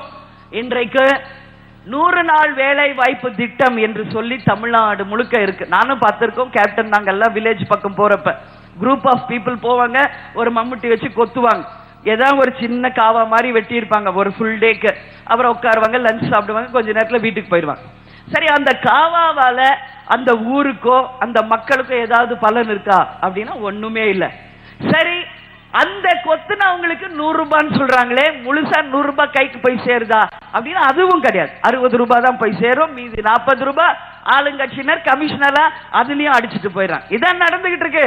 எல்லா பெண்கள்கிட்டையும் நாங்க நேரடியா பேசியிருக்கோம். அதனாலதான் இன்னைக்கு இன்னொரு சைடு நீங்க பாக்கங்க, நாங்களும் விவசாய குடும்பம் தான். குடியாத்தம் செம்பேடு தான் நாங்க பிறந்த ஊர். எங்க அம்மா பிறந்த ஊரு பாலூர் பட்டி. விவசாயத்திலேயே பிறந்து விவசாயத்திலேயே வளர்ந்த குடும்பம். விவசாயம் நல்லா இருக்கணுங்கிறதுல உறுதியா இருக்கும். நாட்டின் முதுகெலும்பே விவசாயம் தான். இன்னைக்கு எங்க சைடெல்லாம் விவசாயம் போச்சு. ரெண்டே ரீசன். ஒன்று, விவசாயத்திற்கு கூலி ஆள் கிடைக்கல, மற்றொன்று தண்ணீர் இல்ல, மற்றொன்று கரண்ட் இல்ல. இது 3 விஷயம் தான். சோ இந்த 3ஐயும் நாம சரி செஞ்சுட்டா நிச்சயமாக விவசாயத்தை முன்னேற்ற முடியும். அதனாலதான் கேப்டன் என்ன பண்ணாரு, 2 ஸ்கீமை ஒன்னா மெர்ஜ் பண்றோம் இங்க.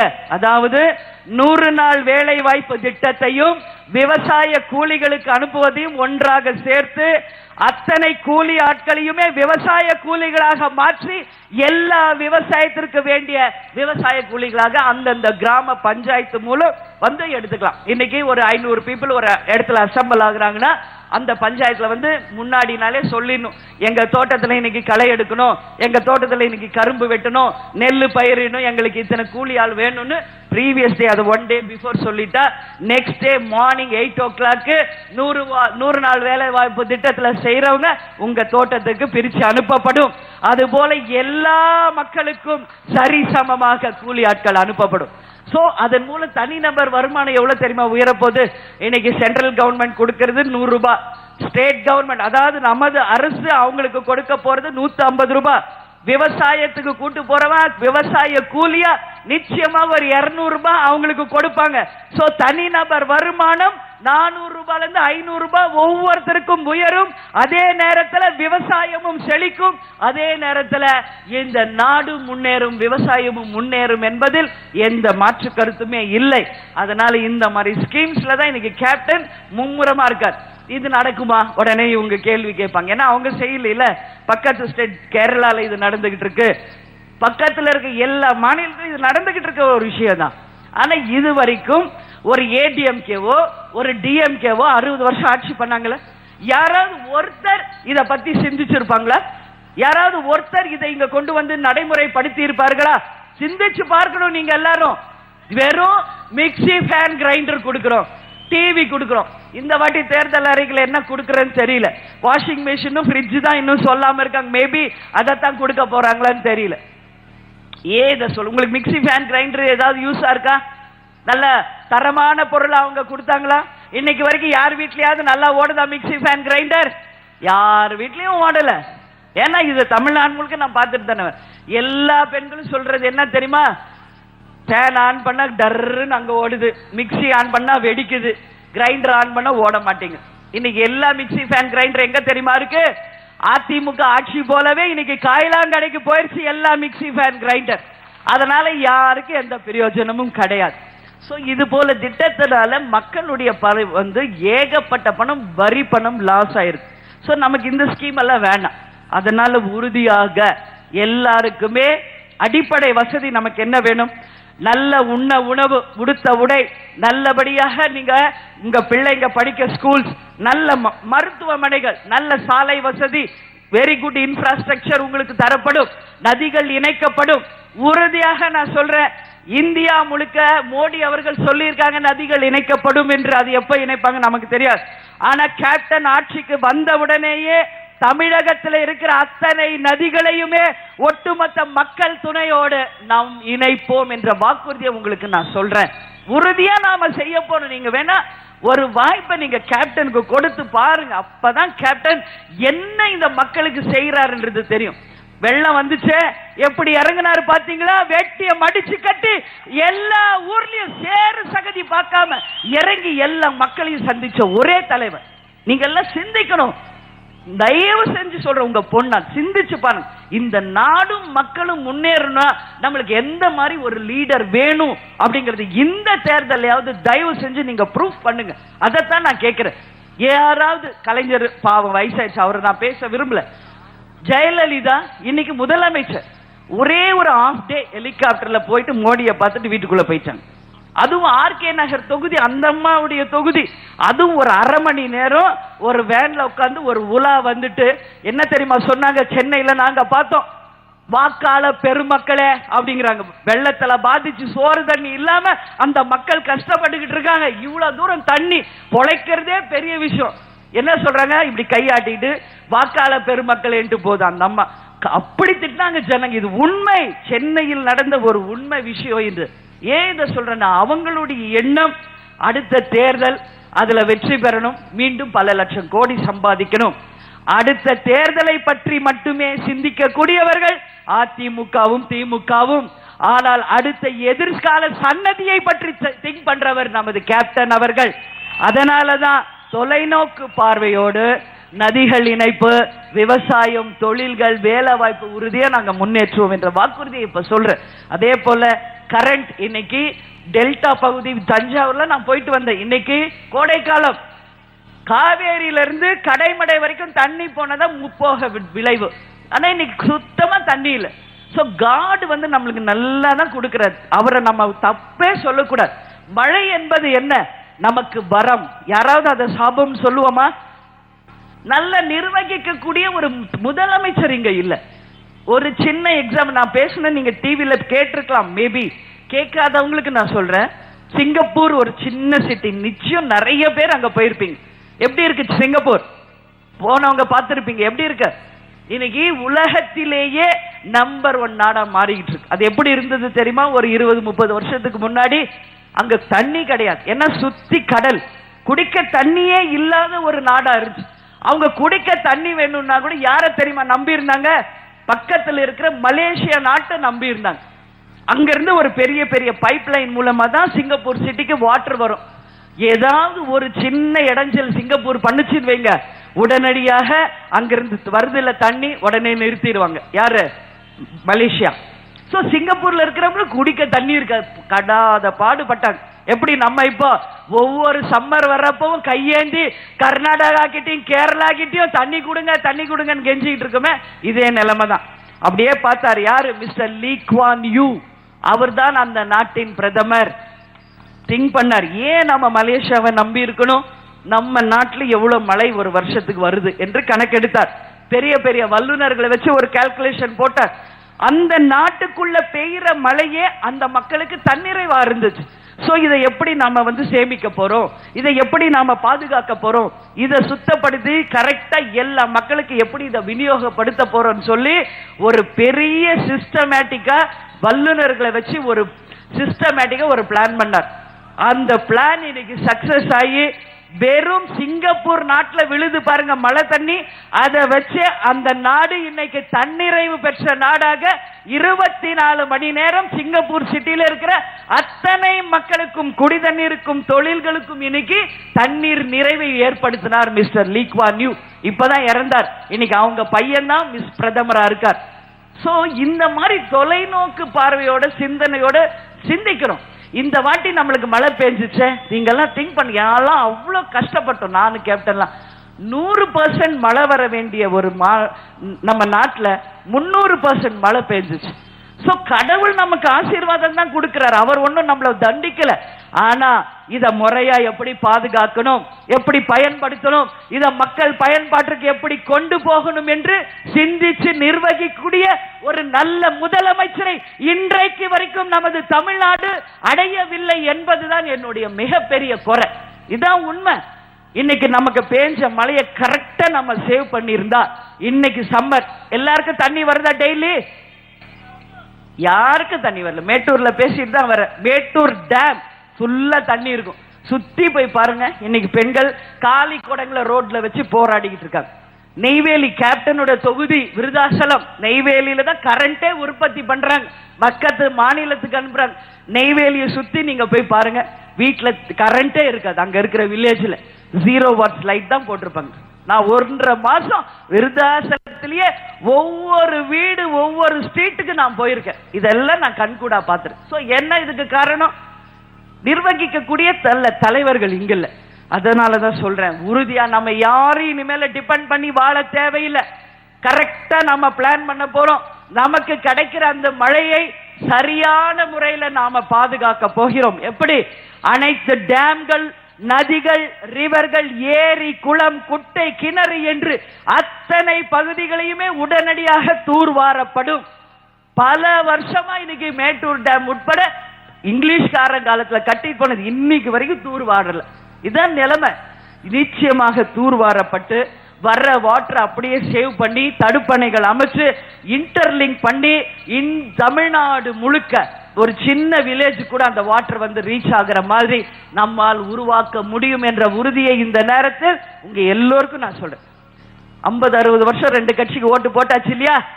ஒரு 5 இயர்ஸ் உங்க கேப்டனுக்கு வாய்ப்பை கொடுங்க.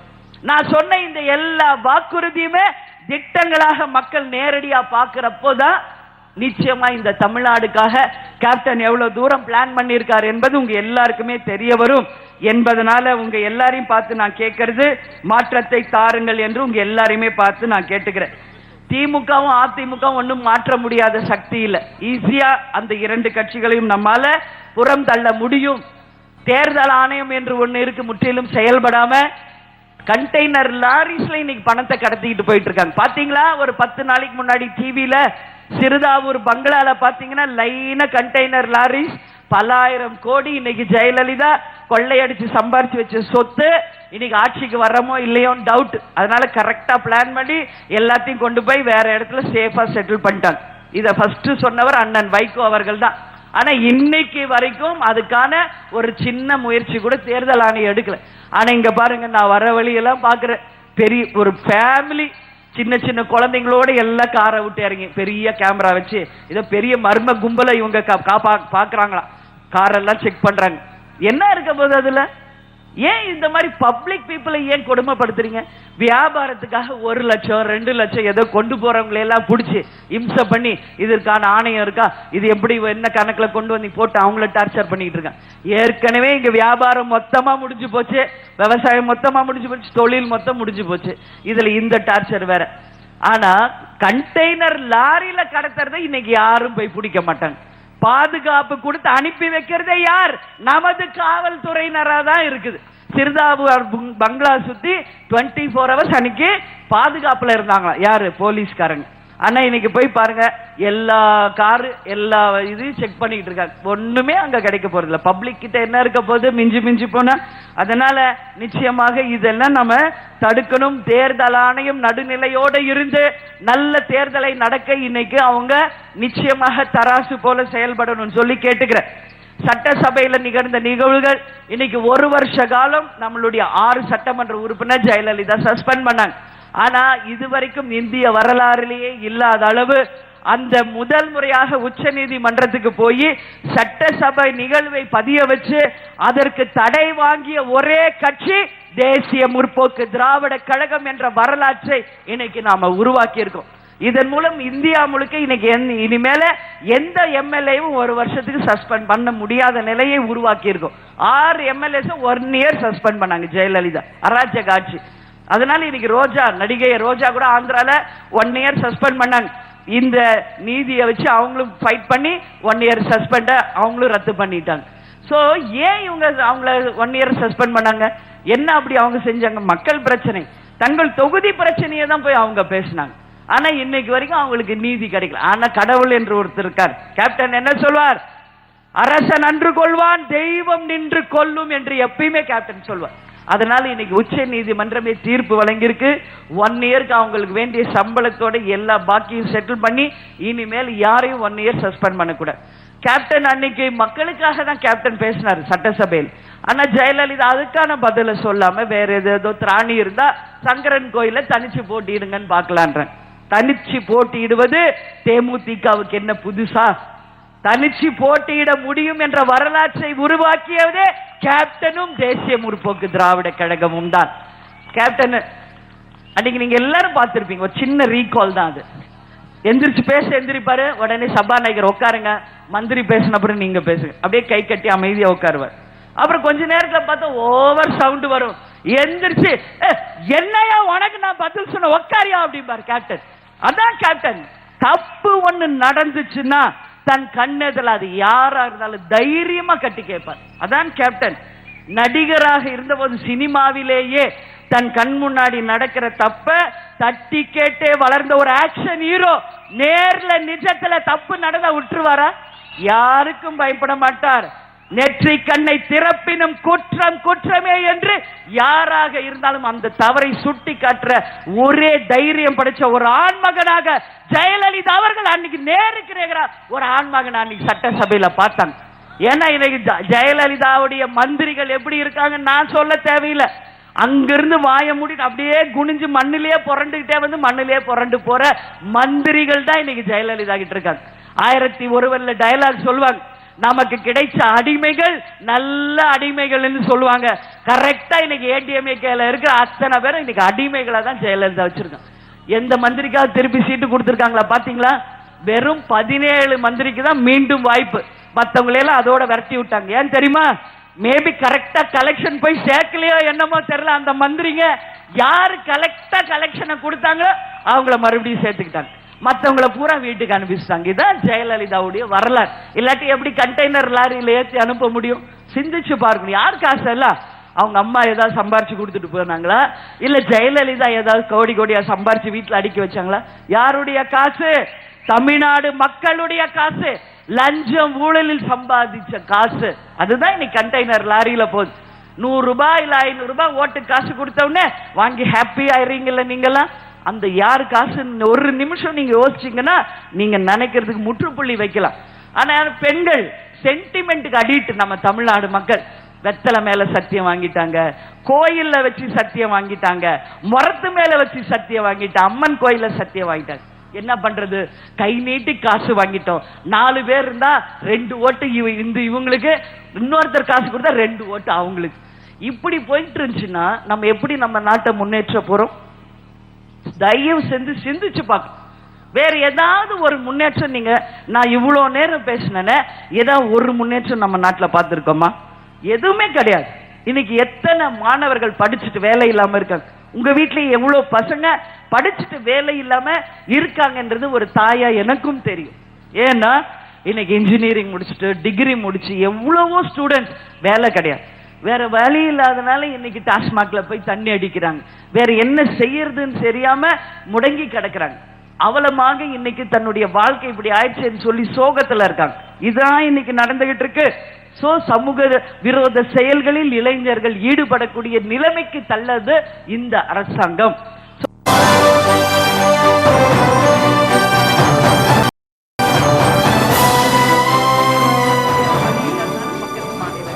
பக்கத்து நாட்டுக்கு போய் வேலை செய்யறாங்க. துபாய், ரியாதெல்லாம் நாங்க நேரா போயிருக்கோம். நம்ம அவ்வளவு பேர் போய் இன்னைக்கு கஷ்டப்படுறாங்க.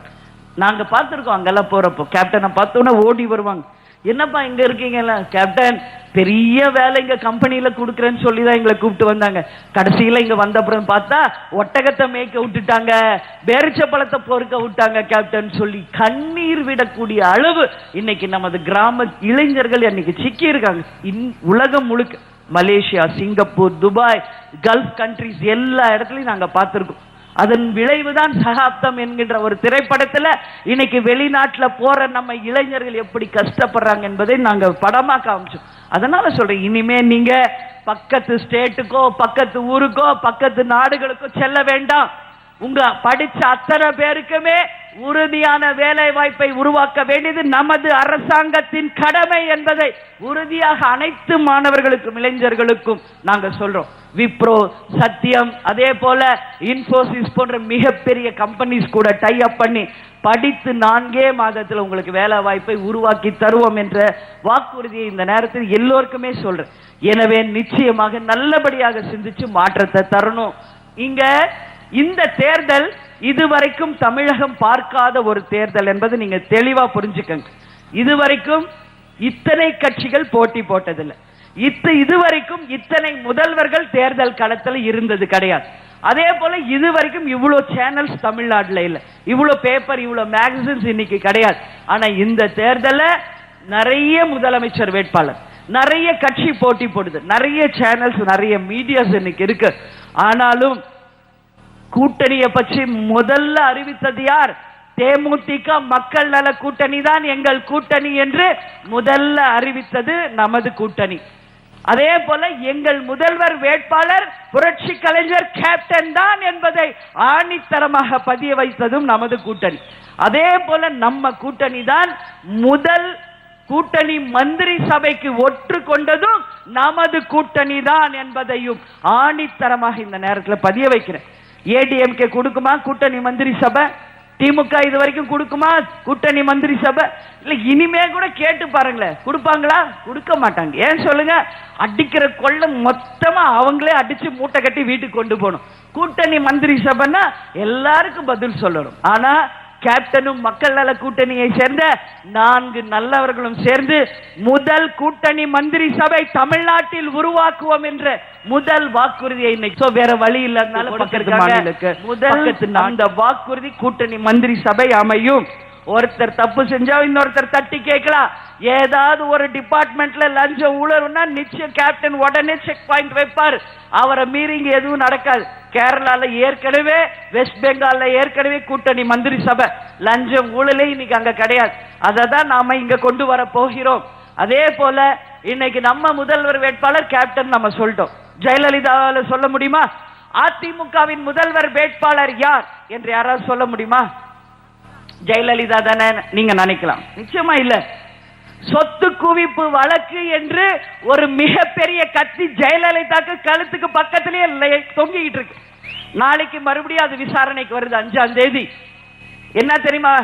குமாரசாமி அவர்கள் கொடுத்த கணக்கு தவறு இருப்பதால் அந்த தீர்ப்புக்கு தடை விதிக்கிறோம் என்று ஒரே லைன்ல முடிச்சா மறுநாள் ஜெயலலிதா ஜெயிலுக்கு போயாகணும். இதுதான் இன்றைக்கு தலையெழுத்து. சோ ஜெயலலிதா ஜெயிலுக்கு போயிட்டா யார் அங்க முதல்வர்? சசிகலாவா, இளவரசியா, சுதாகரனா? யாரும் இல்லை. எல்லாரும் லைனா சொத்து குவிப்புல பின்னாடியே போறாங்க உள்ள. அப்ப அங்க யார் முதலமைச்சர் என்கின்ற ஒரு மிகப்பெரிய கேள்விக்குறி இருக்கு. மறந்துடாதீங்க, பொறுத்திருந்து பாருங்க. இந்த ஏப்ரல் மாசம் என்னென்ன இந்த தமிழ்நாட்டில் நடக்க போகுது நான் இன்னைக்கு சொல்லிட்டு போனேன்ல, கரெக்டா அன்னைக்கே அவங்க சொன்னாங்க. அதான் நடந்திருக்கு. சொத்து குவிப்பு வழக்கு இன்னைக்கு 3 கட்சிகளை இன்னைக்கு பயங்கரமா பயமுறுத்திக்கிட்டு இருக்கு. ஒன்னு ஏடிஎம்கே, அடுத்தது டிஎம்கே, திமுகவும் காங்கிரஸ் செஞ்சு கடந்த 10 வருஷம் அடிச்ச இமாலய ஊழல் இந்தியாவை உலக அளவுல ஃபேமஸ் ஆக்கியிருக்கு. ஒன்னு 2G ஊழல், மற்றொன்று நிலக்கரி ஊழல், மற்றொன்று காமன்வெல்த் ஊழல், மற்றொன்று தமிழீழ படுகொலை என்று நான் பட்டியலிட்டுக்கிட்டே போலாம். ஒட்டுமொத்த ஊழலுக்கு இந்த 2 கட்சிகள் தான் காரணம். சோ 2G வழக்குல கனிமொழி, ராஜா, அதே போல கேபிள் இது கனெக்ஷன் கொடுத்ததுல மிஸ்டர் கலாநிதி, தயாநிதி எல்லாருமே இன்னைக்கு ஜெயில் போக ரெடியா இருக்க. இன்னொருத்தர் நம்ம பத்தி சொல்லவே வேணாம். அவரு தவறான முறையில அனுமதி கொடுத்திருக்கார் மருத்துவ கல்லூரிக்கு சொல்லி அவர் மேல கேஸ் ஓடிட்டு இருக்கு. யாருன்றது நீங்க புரிஞ்சுக்கணும். அதனால கேப்டன் நம்ம முதல் வேட்பாளர் சொல்லிட்டோம். கேப்டன் மேல ஒரு சின்ன லஞ்ச வழக்கோ ஊழல் வழக்கோ ஏதாவது ஒரு சின்ன தவறை கேப்டன் மேல காமிக்க முடியுமா? கரைபடையாத கரங்களுக்கு சொந்தக்காரர் ஒருத்தர் தமிழ்நாட்டில் இருக்கிறார் என்றால் அது நமது கேப்டன் அவர்கள் தான். தான் சம்பாதிச்சத மக்களுக்கு கொடுத்து பழக்கப்பட்டவரா மக்கள் காசை எடுக்க போறாரு? நிச்சயமாக கிடையாது. கேப்டன் வாழ்ந்தார் வாழ்ந்தார் வாழ்ந்தார், மக்களுக்காக வாழ்ந்தார் என்று நாளை சரித்திரம் படைக்கக்கூடிய அளவு உறுதியாக வாழ்வார், தமிழ்நாட்டை முன்னேற்றுவார் என்ற வாக்குறுதியை இந்த நேரத்தில் உங்க எல்லோருக்குமே நான் சொல்றேன். கேப்டனுக்கு முதலமைச்சராக என்ன தகுதி இருக்கு? பேச தெரியல, அவருக்கு ஒன்னும் தெரியாது. இது அடுத்த டாபிக் ஒன்னு ஓடிட்டு இருக்கு. நான் ஒண்ணு மட்டும், நான் எல்லாமே ஓப்பனா ஷேர் பண்ணுவேன். எனக்கு ஒளிவு மறைவு கேப்டனுக்கும் கிடையாது, எங்களுக்கும் கிடையாது. மடியில கனம் இருந்தாதுன்னா வழியில பயம். எங்களுக்கு ஒன்னும் பயம். நான் ஓப்பனா சொல்றேன். புரட்சி தலைவர் எம்ஜிஆர் குண்டடி பட்ட பிறகு பேசினாரு, யாருக்காவது புரிஞ்சுதா? ஏன் சொல்றேன்னா, இன்னைக்கு வரைக்கும் புரட்சி தலைவர் எம்ஜிஆர் தான் ஒட்டுமொத்த மக்கள் மனசுல இடம்பெற்ற ஒரே தலைவர். அதே போல ஒன்னும் படிக்காதவர், ஒண்ணுமே தெரியாதவர் என்று சொன்ன காமராஜ் அவர்கள் தான் இன்றைக்கு வரைக்குமே அத்தனை மக்கள் மனசிலும் இடம்பெற்ற ஒரே தலைவர். அதனால நிச்சயமாக உங்க எல்லாருக்குமே நான் சொல்றேன், வரப்போகும் தமிழ்நாட்டின் எதிர்காலம் சொல்லும் மக்களுக்கான தலைவர் கேப்டன் தான் என்பதை ஒட்டுமொத்த தமிழ்நாடு மக்கள் ஏற்றுக்கொள்ள நேரம் வெகு தொலைவில் இல்ல வரப்போகிறது என்பதை இந்த நேரத்தில் உங்க எல்லாருக்குமே நான் தெரிய வைக்கிறேன். அதனால உங்கள்கிட்ட நான் கேட்கறது எல்லாம் ஒரே ஒரு கேள்விதான். நல்லா நீங்க எல்லாரும் புரிஞ்சுக்கங்க. மீண்டும் இங்க அதிமுக ஆட்சி வர வேண்டுமா என்று மக்களை பார்த்து நான் கேட்கிறேன். இங்க அதிமுக ஆட்சி வேண்டுமா? மீண்டும் திமுக ஆட்சி இங்கு வர வேண்டுமா? போதும் இந்த இரண்டு கட்சிகளுக்கும் நீங்க வாய்ப்பு கொடுத்தது. இளைஞர்களே, தாய்க்குலங்களே, மாணவ மாணவிகளே, புது வாக்காளர்களே, சோசியல் மீடியால இருக்கிற அத்தனை இளைஞர்களே, இந்த இரண்டு ஊழல் கட்சிகளையும் தமிழகத்தை விற்று அகற்றுங்கள். இந்த தீய சக்திகளை நீங்க போடுற ஓட்டு மூலமா உங்க கையில வைப்பாங்களே கருப்பு மை, அதன் மூலமாக கருப்பு ரெட்டு முந்தில அவங்களுக்கு புள்ளிய குத்தி இந்த இரண்டு ஊழல்வாதிகளையுமே தமிழகத்தை விட்டு அகற்றுங்கள் என்று உங்க எல்லாரையுமே பார்த்து இந்த நேரத்தில் நான் கேட்டுக்கிறேன். உங்களுக்கு கிடைச்ச ஒரு மிகப்பெரிய வாய்ப்பு. இந்த வாய்ப்பை நீங்க நழுவ விடாதீங்க. நல்லபடியாக சிந்திச்சு நல்லதொரு தீர்ப்பை இந்த தேர்தலில் நீங்கள் அனைவரும் வழங்கணும்னு சொல்லி உங்க எல்லாத்தையுமே நான் கேட்டுக்கிறேன். அனைவரும் நல்ல தீர்ப்பை இந்த தேர்தலில் தருவீர்களா? கேப்டனுக்கு ஒரு வாய்ப்பை தருவீர்களா?